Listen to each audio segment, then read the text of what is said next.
Hello everyone, তোমরা সবাই আমার আগে একটা ব্লগে দেখতে পারছিলে যে আমরা সবাই মিলে গ্রামের বাসায় ঘুরতে যাচ্ছি। আর রাস্তার কথাটা নাই বলে তোমরা নিজেরাই তো রাস্তাটা দেখতে পারতেছো। গ্রামের বাড়িতে এসেই কিন্তু ফার্স্টে আমাদের মেজাম্মুর বাসায় চলে আসলাম, কারণ আমরা সবাই প্ল্যান করে আসলাম যে মেজাম্মুর বাসায় আমরা সবাই পিঠা উৎসব করবো। যাই হোক, এখানে আসার পরে আমি তো আমার ছোট আম্মুর বাসাটাও ঘুরে দেখতেছিলাম। মেজাম্মুর বাসার সামনেই মূলত আমার ছোট আম্মুর বাসা, কারণ একটা সময় আমরা সবাই যেহেতু এখানে ছিলাম, তো সবার বাসায় কাছাকাছি আর কি।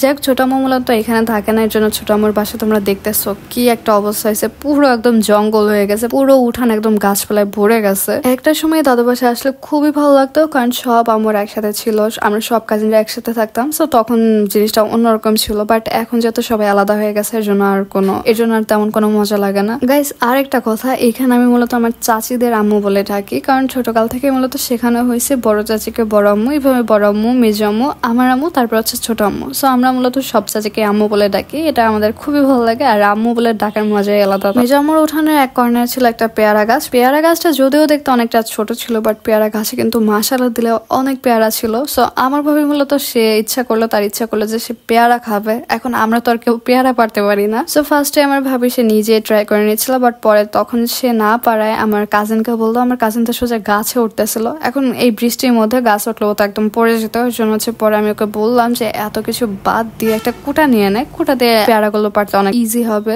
গাইস, সত্য কথা বলতে কি, দীর্ঘদিন পরে এরকম গ্রামের বাড়িতে এসে ফল ফলাদি পাড়া, মাঠ ঘাট ঘুরে বেড়ানো, এগুলো কিন্তু খুবই খুবই আনন্দদায়ক।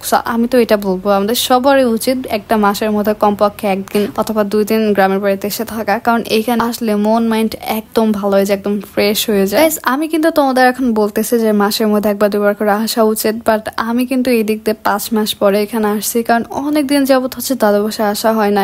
আসলে কি এখানকার রাস্তা খুবই বাজে, আর প্রায় 15 থেকে 20 মিনিটের পথ শুধুমাত্র হাঁটতে হয় আর হাঁটতেই হয়, এত বাজে একটা পরিস্থিতি এখানকার। গাইস, এদিকে কিন্তু পিঠা বানানোর প্রস্তুতি শুরু হয়ে গিয়েছিল, কারণ আমাদের যে চাউলগুলো বাসা থেকে নিয়ে যাওয়া হয়েছে, ওই চাউলগুলো ভেজানোর পর ওগুলো হচ্ছে গুঁড়া করার জন্য আমার কাজিন একটা দোকানে নিয়ে গেছে, বাট সেখানে ছিল না, এর জন্য আবার ব্যাগ আসতেছিল। যাই হোক, এখন বলতে আমাদের সবাইকে এটা গুঁড়া করতে হবে ব্লেন্ডার মেশিন দিয়ে। এই দিক দিয়ে কিন্তু আমাদের খানা পিনাও শুরু হয়ে গেছে অলরেডি, কারণ মেজাম্মা আসার পরে সে হচ্ছে আমাদের পছন্দ মতো বিরিয়ানি রান্না করছে। আর এই বিরিয়ানিটা আমার কাছে খুবই ভালো লাগে। সো এটার কথা না বলি, কিন্তু দাদা বাড়িতে আরো অনেক মজা করছিলাম, বাট সো স্যাড আমার কাছে সেই ভিডিও ক্লিপ গুলো নেই, এই জন্য আমি তেমনটা শেয়ার করতে পারলাম না। যাই হোক, আমরা হচ্ছে একটা দিন ছিলাম দাদু বাসায়, দেন সকালে খাওয়া দাওয়া করে আমরা দুপুরের দিকে বের হয়ে পড়লাম বৃষ্টির মধ্যেই। বৃষ্টি বলতে এখন তো বৃষ্টির একটা ওয়েদার, সো যে কোনো সময় শুধু ঝমঝম করে বৃষ্টি পড়ার জন্য আম্মু বললো যে বাসায় চলে যেতে হবে আজকেই। সো কি আর করে, আমরাও তো চলে যাচ্ছিলাম। যাই হোক, এখন অনেক বেশি প্ল্যান ছিল যে দাদু বাসায় গিয়ে যা করবো সব তোমাদের সাথে শেয়ার করবো, বাট এখন কি আর করার, বৃষ্টির মধ্যে মুডও ছিল না, এই জন্য আজকে তেমন কোনো ভিডিও করা হয়নি। তো যতটুকুই আমার ফোনে ক্যাপচার করা ছিল ততটুকুই তোমাদের সাথে শেয়ার করলাম।